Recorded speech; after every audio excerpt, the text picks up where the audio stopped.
शाम का वक्त, एक बंद कमरा जिसमें एक लड़की की दर्द भरी आवाज आ रही थी और उस बंद कमरे में एक आदमी एक लड़की के साथ जबरदस्ती कर रहा था। आदमी जो उस लड़की से 10 साल बड़ा होगा। वो लड़की रोई जा रही थी, आंखों से लगातार आंसू बह रहे थे। Subscribe now and press the bell icon. Never miss an update. आंखों से लगातार आंसू बह रहे थे, पर वो बस अपने काम में लगा हुआ था। थोड़ी देर में ही वहां पर सन्नाटा छा गया। सब कुछ थम चुका था। वो आदमी कुछ देर उस लड़की के पास लेटा रहा। कुछ देर बाद वो उठकर उस रूम से अपने कपड़े पहनकर बाहर निकल गया। थोड़ी देर में लड़की को होश आया। उसने बेड पर ही पड़ी चादर को उठाकर अपने चारों तरफ लपेटा और बाथरूम में अपने दर्द को बर्दाश्त करती हुई चली गई। बाथरूम में शावर ऑन कर वो उसके नीचे खड़ी हो गई। पानी के साथ साथ उसके आंसू भी आंखों से निकल रहे थे। वो नहा कर आई और नाइट सूट पहनकर बिस्तर पर बैठ गई। तभी वो आदमी वापस आया और बोला, मिस दीवान, आपके पापा का इलाज हो गया है, पर वो इस समय कोमा में है। एक और झटका इशिका दीवान को लगा। वो उठकर खड़ी हुई और उस आदमी के सामने हाथ जोड़कर बोली, क्या एक बार अपने पापा से मिल सकती हूँ प्लीज? वो अब कैसे हैं? नहीं, पहले आपको मेरी शर्त के मुताबिक मुझे मेरा बच्चा देना होगा, उसके बाद ही आप उनसे मिल सकती है। सामने खड़े आदमी ने बिना किसी भाव के कहा, मैं आपको आपका बच्चा देने के लिए रेडी हूँ ऋषभ, फिर भी आप मुझे मेरे पापा से मिलने से क्यों रोक रहे हैं? इशिका ने गिड़गिड़ाते हुए कहा। ऋषभ ने कुछ नहीं कहा तो इशिका फिर बोली, बच्चा पैदा करने में 9 महीने का समय लग जाएगा, तब अपने पापा को नहीं देख पाऊंगी। बस अभी एक बार मुझे पापा को देखने दो।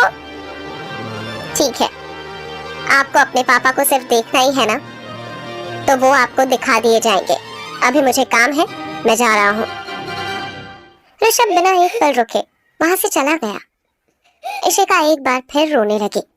उसने अपने सामने टंगी फोटो को देखा और चुपचाप बेड पर जाकर लेट गई।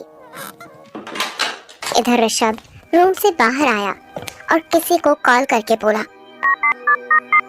मिस्टर दीवान को कोई भी परेशानी नहीं होनी चाहिए, उन्हें वीआईपी सुविधा मिलनी चाहिए। जी सर, हो जाएगा। उधर से आवाज आई। ऋषभ ने फिर से कहा, एक काम करो, तुम उनके रूम में जाकर मुझे वीडियो कॉल करना। सर अभी? उस आदमी की आवाज आई। नहीं, अभी नहीं, ऐसी कोई खास जरूरत नहीं है, कल करवा देना। और एक बात ध्यान में रखना, कोई आसपास ना हो। ऋषभ ने कहा और सामने वाले की बात बिना सुने ही कॉल कट कर दी। ऋषभ अपने काम करने में लग गया। वो एक बहुत सुडौल शरीर का मालिक है। उसकी गहरी काली आंखें किसी को दीवाना बनाने और डराने के लिए काफी है। ऋषभ बजाज दिल्ली का बहुत नामी बिजनेसमैन है। उसकी एक भी हरकत से पूरी दिल्ली हिल सकती है।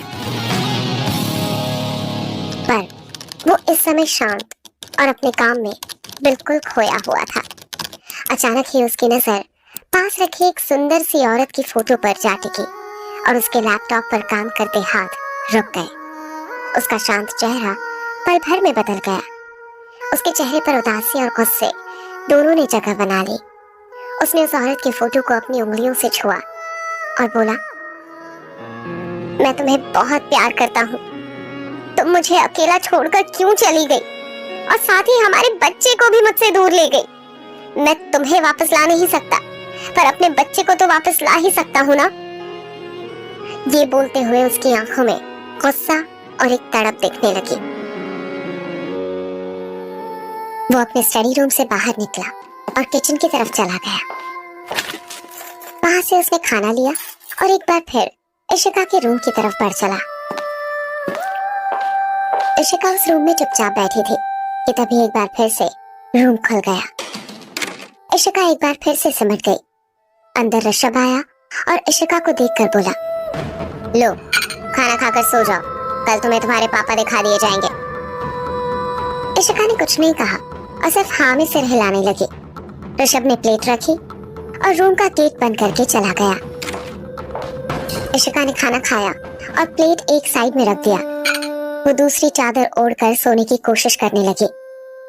इधर ऋषभ ने भी खाना खाया और अपने बेडरूम में जाकर लैपटॉप पर फिर से काम करने लग गया। बीच बीच में एक फोटो देखता और मुस्कुरा देता। थोड़ी बहुत देर काम करने के बाद वो भी लेट गया। इशिका को अब हल्की हल्की नींद आ रही थी। वो सो गई, पर अभी भी उसके दिमाग में ऋषभ के आ जाने का डर था। वो खुद में ही सिमट कर लेटी रही और धीरे धीरे वो गहरी नींद में सो गई। रात के अंधेरे में एक लड़की अपनी कार में चलते तेज म्यूजिक की आवाज पर लगातार झूमती हुई मस्ती से अपनी कार ड्राइव कर रही थी। तेज स्पीड में चलती उसकी गाड़ी और ऊपर से तेज म्यूजिक पर वो लड़की बेफिक्री से गाड़ी चलाई जा रही थी।